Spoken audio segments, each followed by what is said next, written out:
You're listening to another episode of the Just Go Bike podcast, powered by RAGBRAI. This is the award-winning podcast where we are all about the culture of cycling, just for the fun of it. Your hosts are Murph from the Murphology podcast and AP from Parrot Talk. With tales from all over the nation, come for the bikes, stay for the fun, and leave with a smile. And now here is Murph. Hey, that's me. And AP. Hey, that's me. Hello, AP. Hi, Murph. Well, we have a fun episode for you listeners with a weather connection. So, AP, I thought, why not share some fun facts about bicycles and weather? What do you think? Yeah, I love it because for most cyclists, it's kind of part of their before the ride routine. Just a quick check to see what kind of weather they're in for, where the winds are headed. And for me, like just this afternoon, I checked my weather app to see what of the next few days this week will be good weather for cycling. You know, I want to pick the nicest days to go cycling. If I can. I'm definitely guilty of this as well. And for me, the biggest factor determining what type of bike ride and what direction I'm going to go, especially if it's just like me on a solo ride, it's going to depend on the wind. Yeah, I think wind is a major factor. Wind is like my Achilles heel. I just cannot. But I also look at the temperature because I am not a fan of biking in the cold.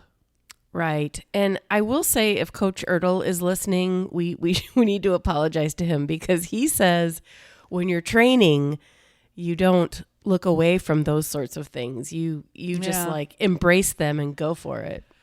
Yeah, he's hardcore. He rides the Burr Ride twice too, so I can't live up to that. But like you said, you know, about biking in the cold and biking in the temperatures, isn't there a saying, there's no such thing as bad weather, only bad clothing choices? Yeah, that is a saying, but there's also ice. There's probably, bad bike choices too, because the skinny tire is not going to hang up or hold up to ice. But, okay, true. Yeah. So, but recently, Velo Magazine had an article about weather and bike shares. So weather is an important variable in people using the bike shares, and the researchers found that the usage increases with the temperature. So, and you could say that's me you'll see outside more as the temps increase. Yes, I agree. And, you know, here in Iowa, at least we have a bike share program in Cedar Rapids, and they literally pack up those bikes and put them away for the winter. So they just got them back out. And I think it was because there was, you know, like a week of really nice weather. Of course, now it's cold again, but they're out there. Yeah, not they're for out long. there.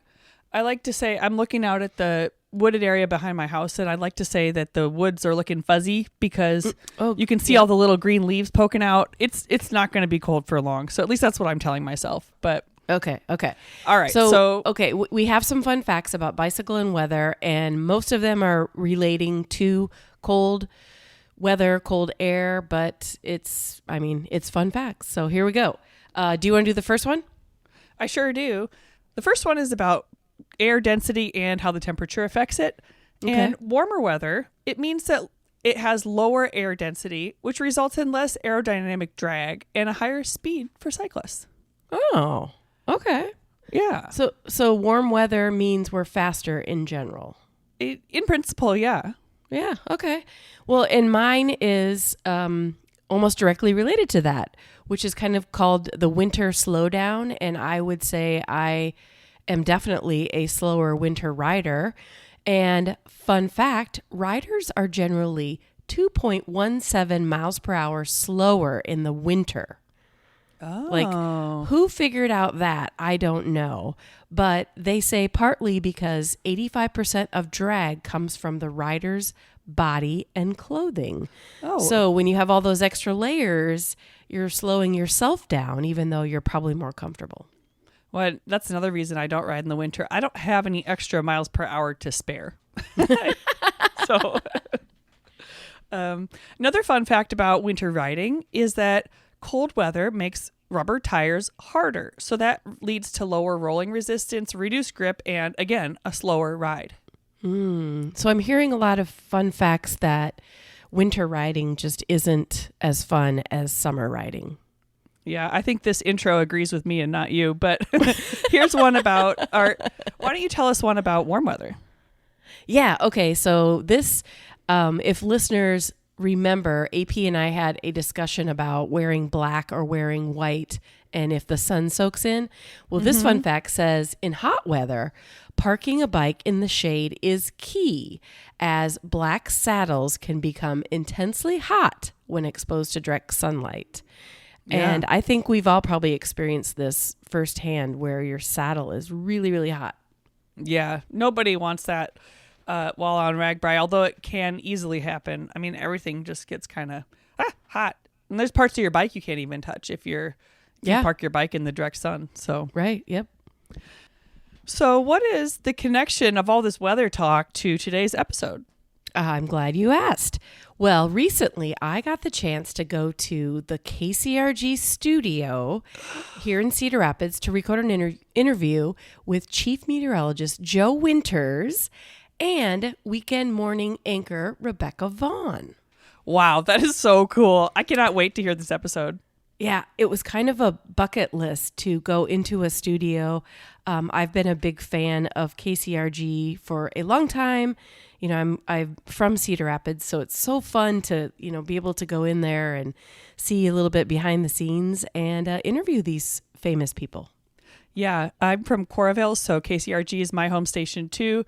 And if you have been watching their channel recently, you'll know they're airing a RAGBRAI commercial. So if you live in Eastern Iowa, keep your eye out for the RAGBRAI commercial because it's pretty cool. Yeah, and I'm pretty sure Joe Winters, the chief meteorologist, has done a couple of interviews with our very own Matt Phippen. Yeah, absolutely. They are on to talk about their RAGBRAI experiences, their plans for this year, and maybe a little bit about the weather too. Either way, let's get to it.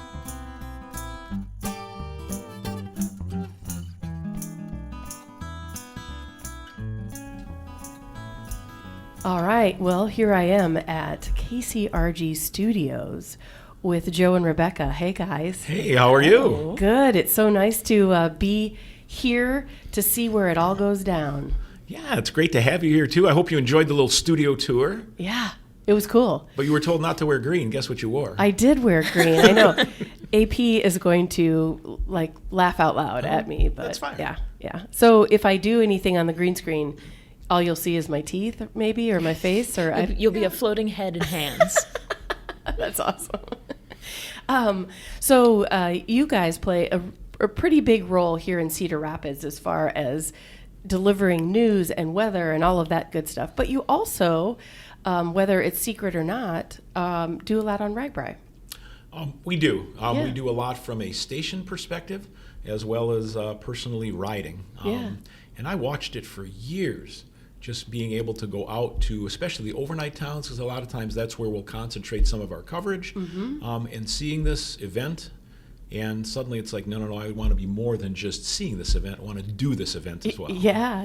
And I'm not from this area originally, so the first year that I moved here and as reporters we were covering it, I remember it being such a big deal. People You're were like, what the heck? Yeah, people were calling dibs on what days they wanted to cover. Oh, really? And being the new person, I didn't get a say in any, getting to be a major part of it.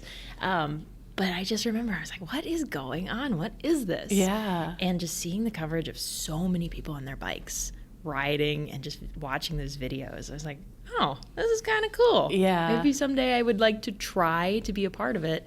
And then Joe convinced me last year, so it's his fault. But when I came to town for my interview, just a few years ago, about 36 years ago, I remember I stayed over at the Collins Plaza, and they had a big balloon bike display that my news director at that time took me in and said, hey, look at this. RAGBRAI's coming to Cedar Rapids. I said, what is RAGBRAI? Had no clue. Being originally from Wisconsin, I just did not know, wasn't into the biking that heavily when I was there. But that's my first experience hearing the word and knowing that something big obviously happens in Iowa. Yeah. And we are all at a pretty big advantage because before we did RAGBRAI still existed. And being from Iowa, or in Iowa, I guess you're not from Iowa. Correct. We'll find out in a second. Okay. But seeing it before actually riding it that's a big deal because it's It's hard to describe until you actually are in it. Yeah, no, it was odd the first year I covered it. I remember, I think I got 1 day of coverage. I got to go to somebody's house who was hosting the riders on their front lawn. Yeah. And I remember that day we had severe weather coverage. This was 2023, it must have been. And I remember the story got blown out of the newscast for severe weather coverage. Oh. And people were texting me from that I had interviewed. They're like, when's it going to air? And I'm like, I'm so new. I don't know what's going on. What is wall-to-wall coverage for severe weather? So I had to wait and see when it was going to actually make the airwaves and then let them know later on. But people were, it was crazy. Right. And, I think Matt Phippen, our ride director, he can't plan the weather. Joe, I don't know if you actually, help him out with the weather.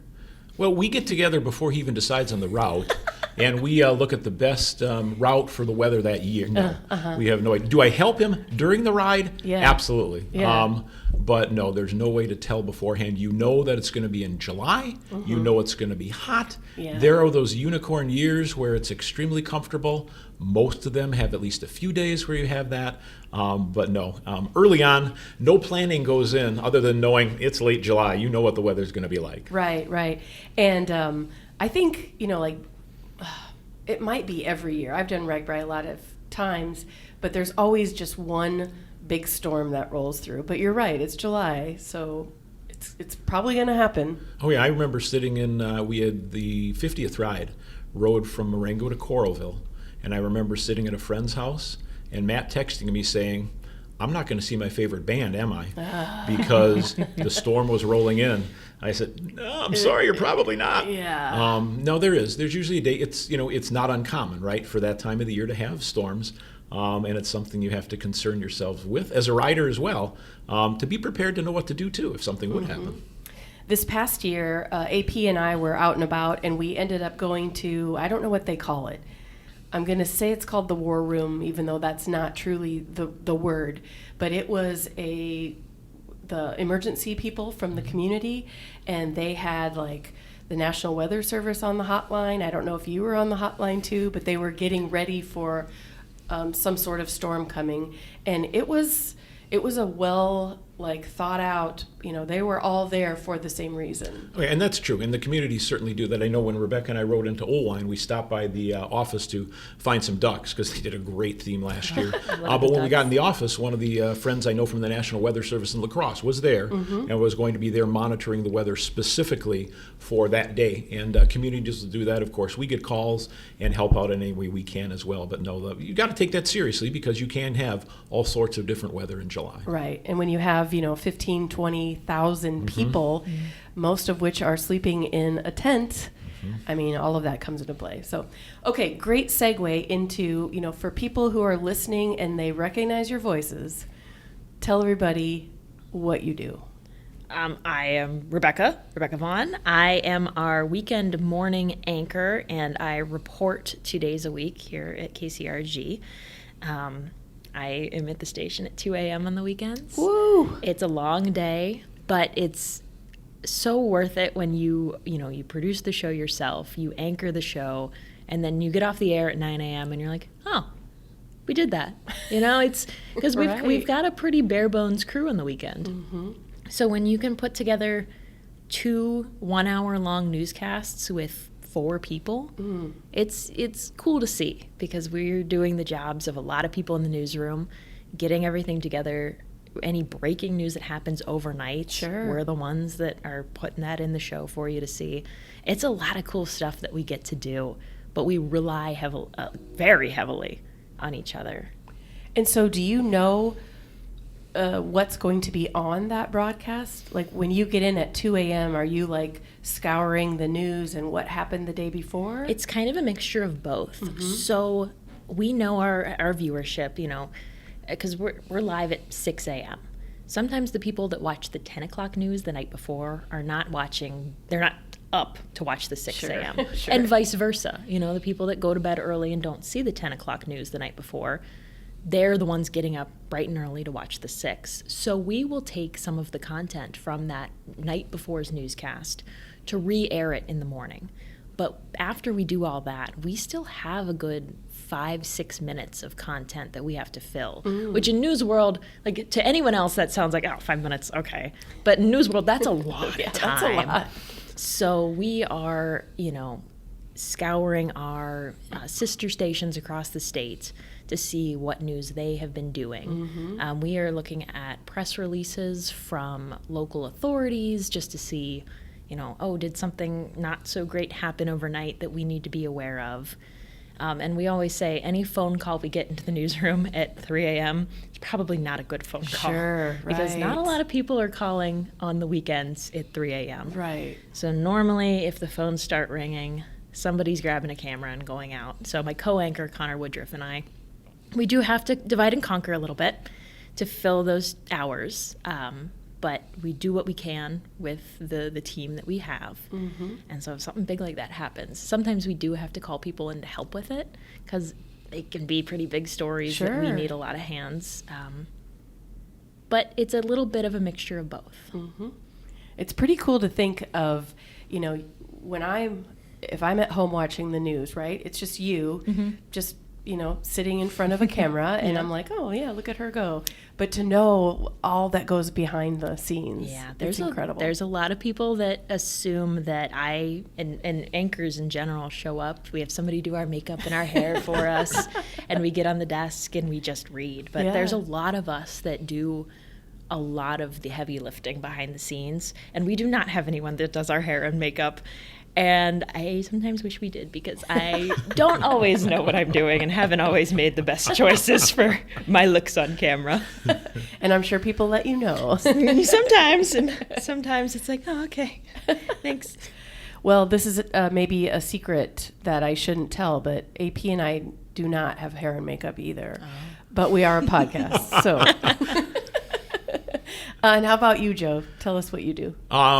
For now 35 plus years, I've been a meteorologist here at KCRG. I started off doing weekend nights and reporting 3 days a week. I did not like the reporting side of things. I was never trained at that, but many times that's how you can kind of move from different positions.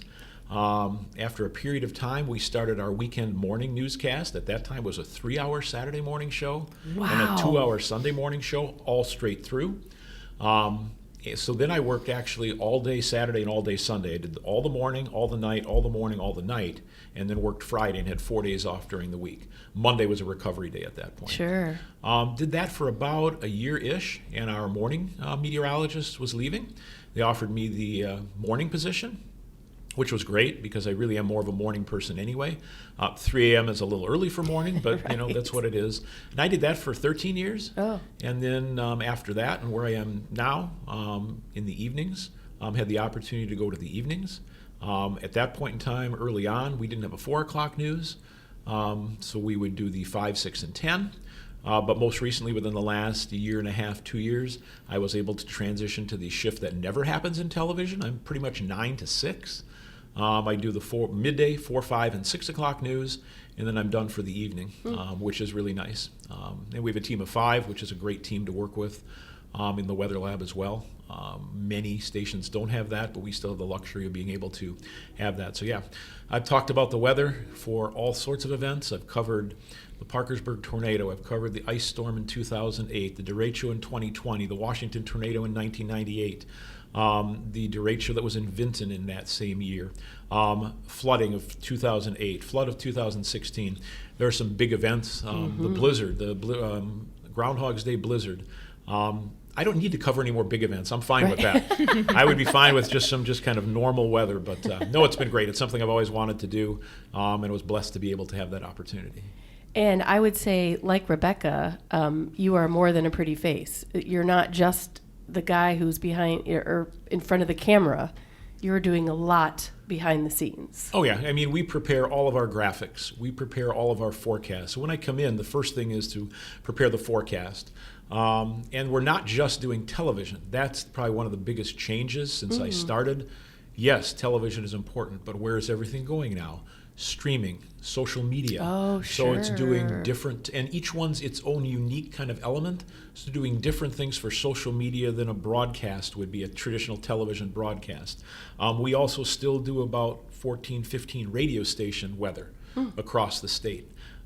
We do streaming now, live streaming shows, or what's big now is when severe weather or weather is coming in, to be up on the live stream and just give coverage the whole time rather than just when a particular warning is issued. So there's a lot more that way. People want their weather information when they want it and in what format they want it. So you have to provide all that. And we still do a little bit of newspaper work too. So we kind of cover all the broadcast and different types of media, but the social media, the streaming is kind of the biggest thing that's added to what we do besides the broadcast that you see us on every day. Sure. And I would say the biggest difference for me, if I happen to catch you, Rebekah, I'll listen. I will, take in what you're telling me. But with you, Joe, I want to know the weather when I want to know the weather. So I want it on demand, so I can see where you have to broaden all the different sources. Yep, you have to be ready. The app has to be there if you're using that. The forecast has to be updated there in a different way. And many people will have frustrates me. They'll say, "Hey, Joe, I see we're going to get 6 inches of snow." I'm like, "Oh, where'd you see that?" "Oh, it's on my phone." I said, "What app are you looking at?" "Oh, it was on my phone when I got it." Okay, thank you very much. We don't know where that's coming from. So convincing people that trust the local person that's looking at the weather. But we also have to make sure that that app is not just grabbing some forecast out there, that it is our forecast that's on it too. So yeah, there's many different ways. And we'll hear from people in all the different media ways, whether they like or don't like what we're doing. You got to adjust that way. That's the other thing. It changes and it's going to continue to change. Sure. So people listening that do not live in Iowa, is there a way that they can stream KCRG? Oh, yeah. You can go to kcrg.com and click the Watch Live. It will have all of our I think it's from the last 24 hours. You can see all of the newscasts, the traditional newscasts pre-recorded, as well as whatever is playing live on that live streamer. So if you happen to catch us while we're in the middle of a live newscast, you can tune in live. If you're more on the streaming side, we also have a tab for the streaming studio, where all of those newscast type things end up after we clip them from the live event, and then they are there to live. So you can always find us on your time. And of course, the KCRG News app, the KCRG First Alert Weather app, those are worldwide. With the weather app, you can set your location no matter where you are, and you're going to get a forecast for that location. And if you're coming and riding RAGBRAI, I would encourage you to download the app as well, because we put special RAGBRAI forecasts up on there during the week as well. Right from our weather lab, there'll be a video on the top, so you can kind of see what the day is going to be like as well. But yeah, no, we are available worldwide. Wow. Do you speak multiple languages? English. I know. I took 3 years of Spanish in high school. Porquito? No. I know how to ask where the bathroom is. That's about it. I can do that in French too, but that's about all I remember from French. Important things, right? Yeah. Exactly. Okay, so you mentioned RAGBRAI, so let's segue to RAGBRAI. First off, I believe I saw on the internet that you would be interviewed in the morning during RAGBRAI. I don't know if it was at 2025 or in years past. Was that literally for people at home? Was that actually doing a weather segment, or what was that? Yeah, whenever I've ridden RAGBRAI, there would be a live shot during the morning show. Oh. So we would literally... Wait, a live shot? Live. So you had to be out of your tent, ready to go? So, yeah, very much so. There's no sleeping in when we're doing the broadcast. We would ride. We would know what time. We'd give them a time frame, because as you know, number one, cell service can be in and out. Yes. So you got to get to a place where you can do it. We'd say, okay, maybe between 6:30, 6:40, we'll look for a good spot. When we got to a good spot, we'd pull over. And literally on our phones, we have an app that we can use that will send our live signal and our live audio directly to the station. Oh. So it's through the app. So I have done live shots along the side of the road after we've ridden for a while. I've done them from when we've camped, right from depending on what time we started. But we look for a good signal. So that's definitely live when we do that, to let people know where we are and kind of give them highlights of what happened the day before. Sure. And of course, looking forward to what we can expect the day of. So that means in addition to riding your bike, sleeping on the ground, you also have to know the forecast for the day? Always have to look at the forecast as well. That's part of the job. I've got to know the forecast because along the way, inevitably, somebody's going to say, so what's the weather going to be like today? And I hate to say, well, I don't know. No. Always have to look at that, too. And it's important, as riders, it's important to us to know, too. Sure. Because getting up early is not a bad thing for RAGBRAI because it's the coolest time of the day. Sure. Remember, if you're a first-time rider, coolest time of the day is the morning. Yeah. You get to the afternoon, it gets hot. So you've got to watch out for that. But, always know the weather. Yeah. And are you guys incognito all week, or are you wearing your KCRG jerseys? We have KCRG jerseys. They're bright blue with the giant 9 on it. Oh, wow. I think we wore them both days last year because we had the ability to wash them in between our rides. Probably won't be wearing them every day this year. Might get a little stinky. Yeah, once we get into Eastern Iowa, we'll probably put them on for a day or two as Sure. we go through. But what I'm most amazed at, when I can be riding along and all of a sudden somebody will ride up next to me. I have a RAGBRAI jersey on. I've got my sunglasses on. I've got my helmet on. I look nothing like Joe Winters you see on television. They'll ride up and they'll say, Joe, how you doing? I can recognize you. I was going to say, yeah. he's pretty recognizable. You're pretty recognizable, yeah. And we have a chat. But it's fun. It's a lot of fun. Yeah. I met you several years ago on a ride in Eastern Iowa called the Grand Gable that kind of takes place in Johnson County. That was an epic ride. That was like 100-miler. And you were having some major problems with your tire. Like, it kept going flat. You would change it, flat again, change it, flat again. And I'm pretending like I don't know who you are. I'm just trying to be helpful because I was like on the crew to the SAG support. And I'm like, oh my God, this is Joe. Do I tell him I know him? Yeah, and I'd never forget that ride because I was riding with a friend. And we started off, and we went through Sugar Bottom, I think, or something around that area. And all of a sudden, a spoke popped out of my wheel. Oh. That was the start. That was just the start. Got into, I forget where we were going to. Maybe into Solon. I could have that wrong, but into Solon. Guys picked me up, took me back to Shields, fixed my bike. Yeah. Brought me back, and I met my friend near North Liberty. Kept riding, and then I forget where we got. Tiffin, I think. And she was going to tap out. She was done. It wasn't really going to work. hot. It was a hot day. Yeah. I said, no, I'm going to keep going. And they picked her up. Sagwagon picked her up. And all of a sudden I took off and I made it just across the railroad tracks across Seoul and my tire popped. I called her. I said, where are you guys at? We're still close. I said, come pick me up. I'm done. Sometimes it happens. But yeah, that was probably, I shouldn't say it. That was the only problems I've ever really had on an organized ride. Other than that, I can't believe you just said that, I know. knowing we're going to do RAGBRAI. I did knock on wood, though. Yeah, you did knock on wood. We get the Air Force for help. I'm always counting on them. So we're. Oh, yeah. That's true. Yeah, and they'll be back. So tell us how you RAGBRAI. And what I mean by that, is it a camping event? Do you have the KCRG mobile studio with you? Are you on camera all day? Like, how do you RAGBRAI? The previous ones I've done a couple different ways. When we've had crews go along that were covering the event in a different way than I was with the live shots and some social media, we would have a photographer that would be along. We would have a reporter. I would be riding. A lot of times John Campbell or Scott Sable would be riding, our sports guys. And we would camp. We would camp every night in whatever overnight town. Somebody would go ahead with myself and a friend, and they would set up our camp, which was great because you walk in, things are set up when you get there. You can relax.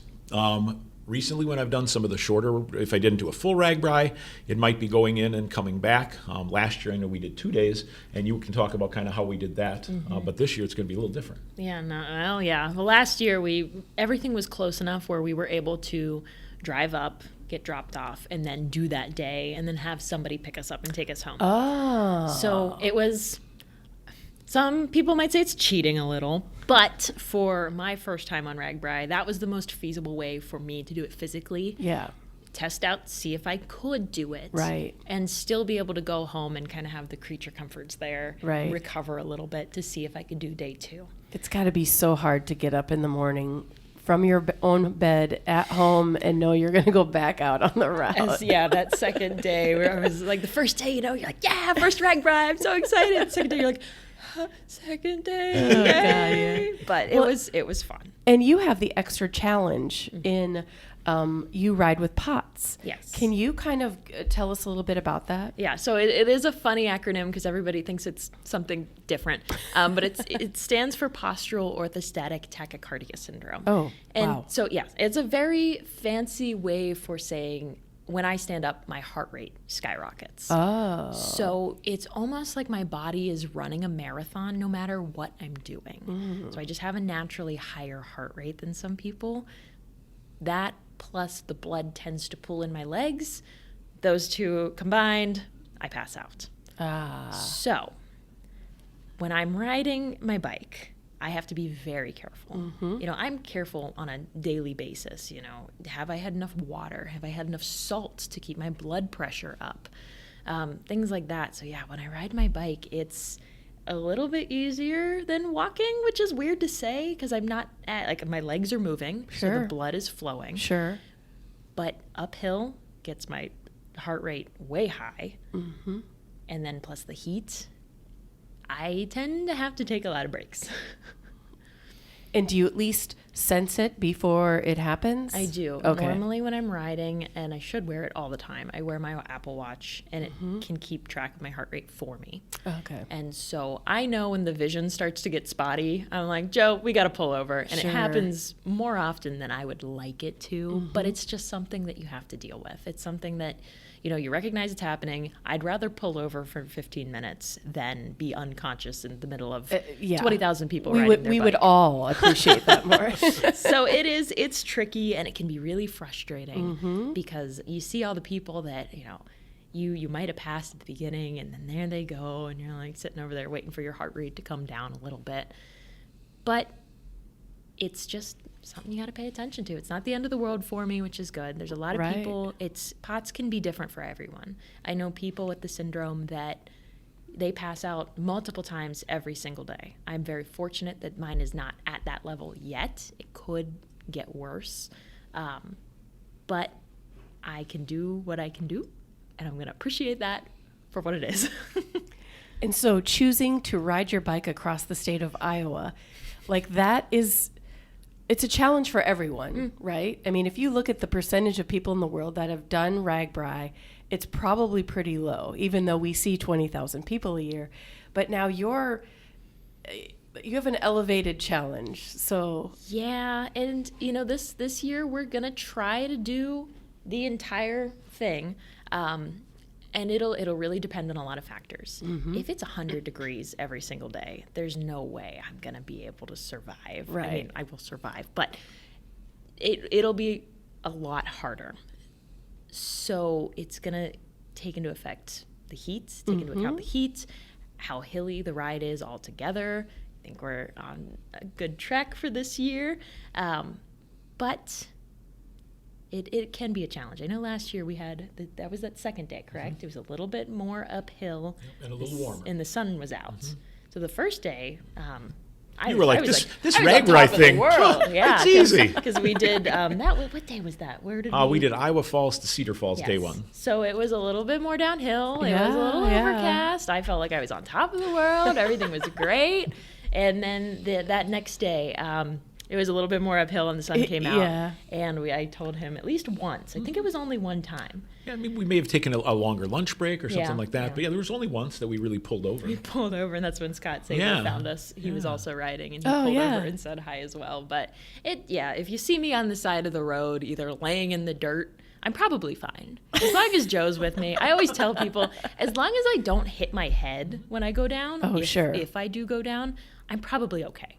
So don't worry about probably. I'm putting that in air quotes. Probably. I'm not. If you're laying in the dirt, I'm pretty sure people will stop and make sure you're okay. And I appreciate that. And we did get some questions. Yeah. Are you doing all right? Yeah. I'm like, yeah, I'm good. I'm great. Just keep going. I'll be back. So you're both going to tackle RAGBRAI 53, and then typically, like, is your plan to bike together because of POTS, but also just, the fanfare?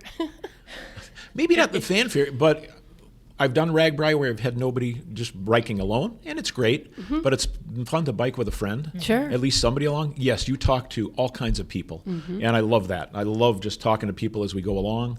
But it's great biking with someone that's a friend that you can bike with and talk to and kind of experience it with too. Right. But yeah, he wouldn't leave me alone. No. If you asked him, like, if I said, "Oh, I'm good, Joe, you just keep going," he's not going anywhere. Nope.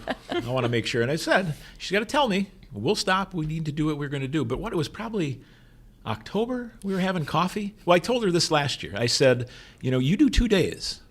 You're going to want to do the whole thing. Oh, that's how it starts. That's for Yeah. sure. She's like, I'll do 2 days. We'll do 2. That'd be great. About October, we're having coffee. She's like, I think I want to do the whole thing. No, you started the conversation. I did? Yeah, you're like, I was thinking about the RAGBRAI route, and I unfortunately never back down from a challenge, which Okay. can be tricky with Okay, POTS. okay. It really can.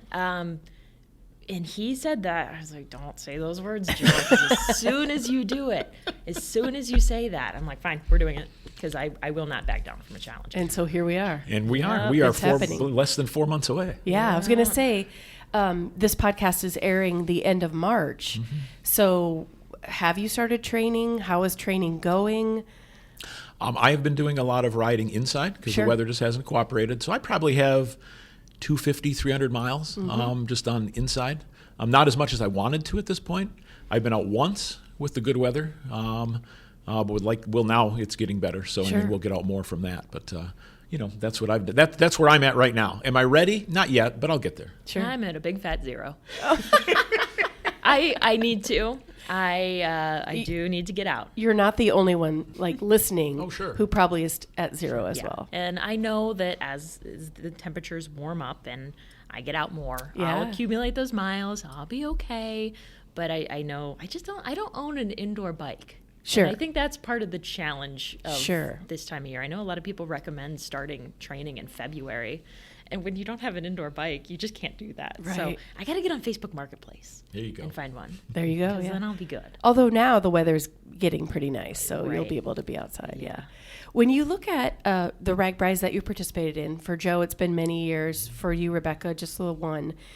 Can you give us some of the really high moments, things that you really enjoyed, as well as maybe a few low moments?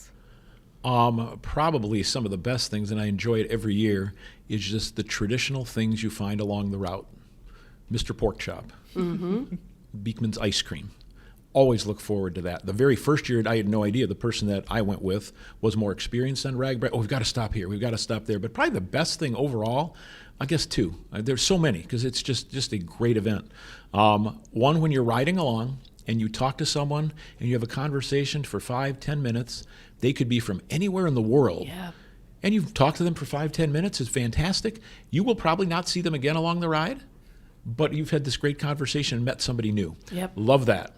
Also love, overnight towns are always great, but the pass-through towns, how much the people put into that when you go through those towns, and always I'm trying to stop at the Boy Scout tent or the church tent or something like that, who are really looking for that for their organization, but they're just great people too, and it's so much fun to meet, talk, and try all the stuff. Pie, handballs. I mean, I could go on. Just had a lot of fun.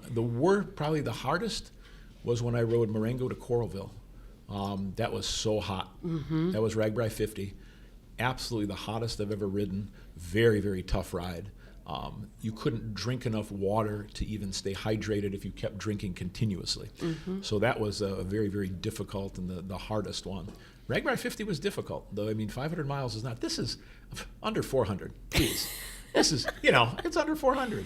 And there's always that accomplishment when you get to the Mississippi and you go, I just rode across a state. Yeah. And you look at yourself, you go, I just rode across it. This is amazing. Yeah. So, no, it's that. I mean, lots of high things that I really like. I've only done the one, so all of my, I've got other stories to share from, other biking escapades with Joe when we would go out on our training. I would say the high of last year's RAGBRAI was just getting to see how many people are actually out there.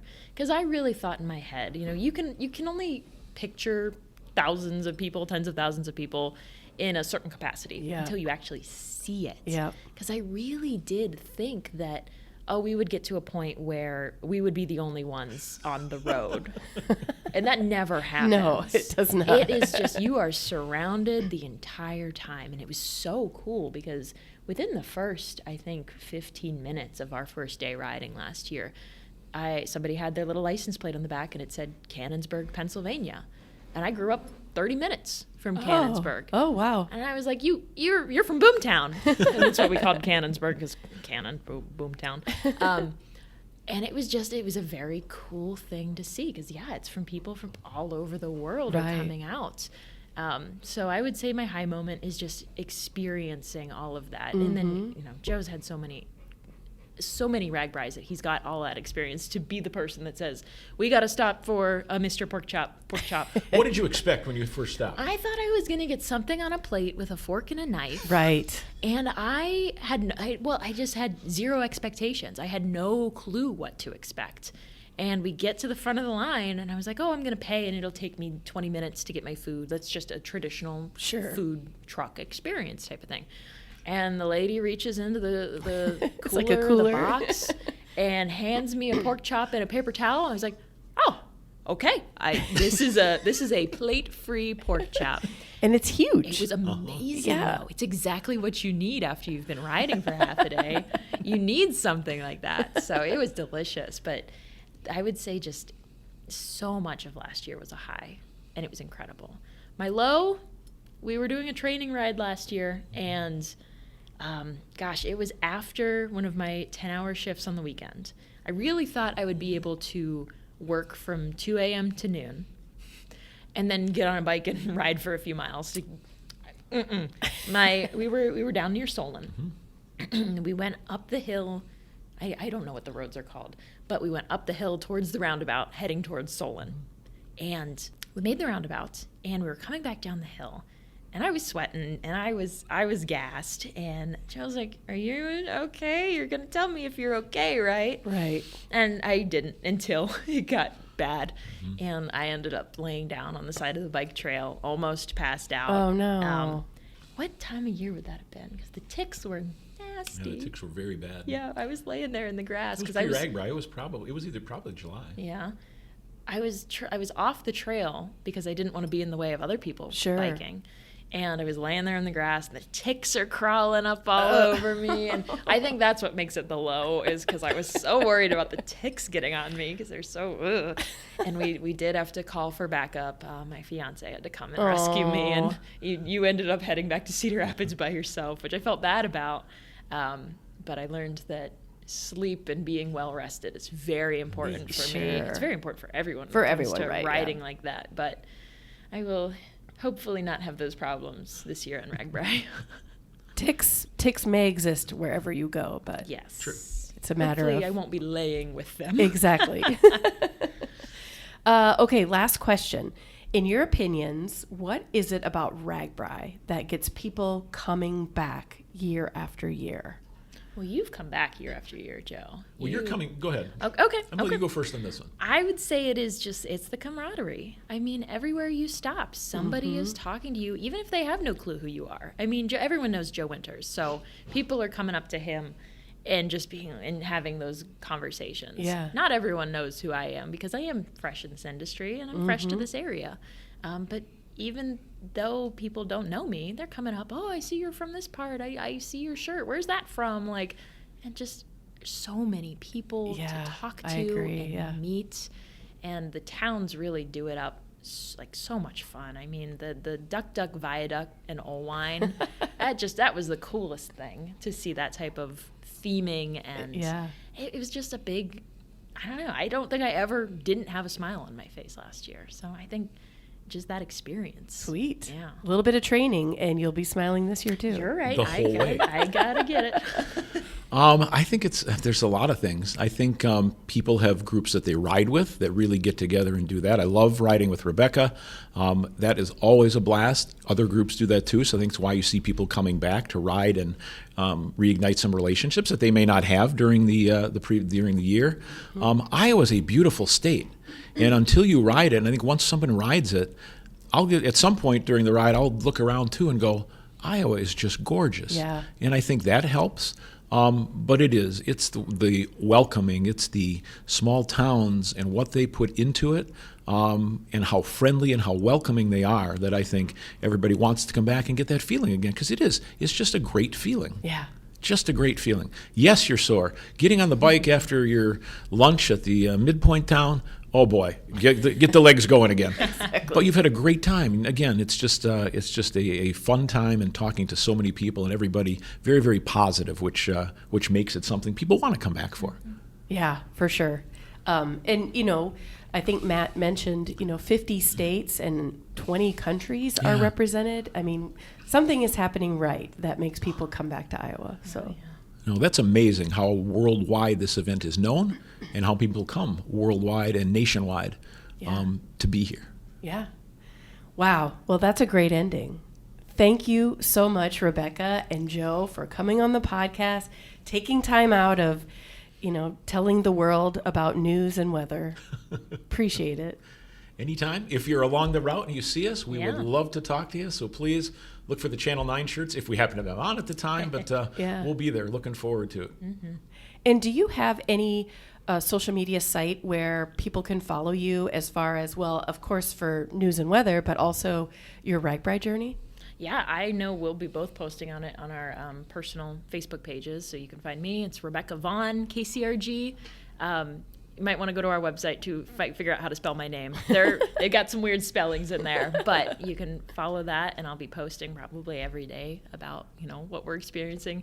How many times I've had to lay in the grass with the ticks, you might get some updates on that. But that's where you can find me. Yeah, I'd say the same thing. Joe Winters, KCRG. Just search that on Facebook. That's going to be the best place, and where you'll find our journey there as well. Okay, and I think it's going to be a treat if I can run into you guys on the road. We look forward to it. And we could bike together for that'd be a awesome. segment. Yeah, that'd be awesome. I would even lay in the grass with you if needed. Yes. All right, I'll hold you to that. All right, thanks, guys.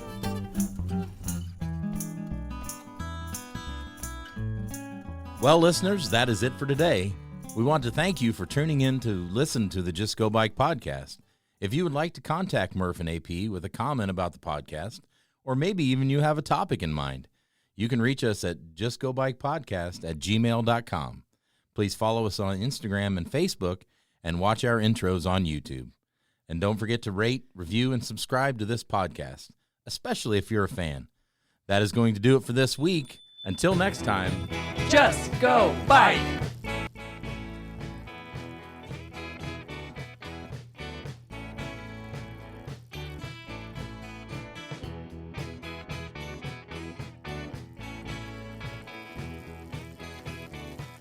Theme song by Ryan Steer, logo by Suzanne Milosevic, produced by Kathy Murphy, social media by Andrea Parrott, intro by Pumpkin. Until next time, just go bike.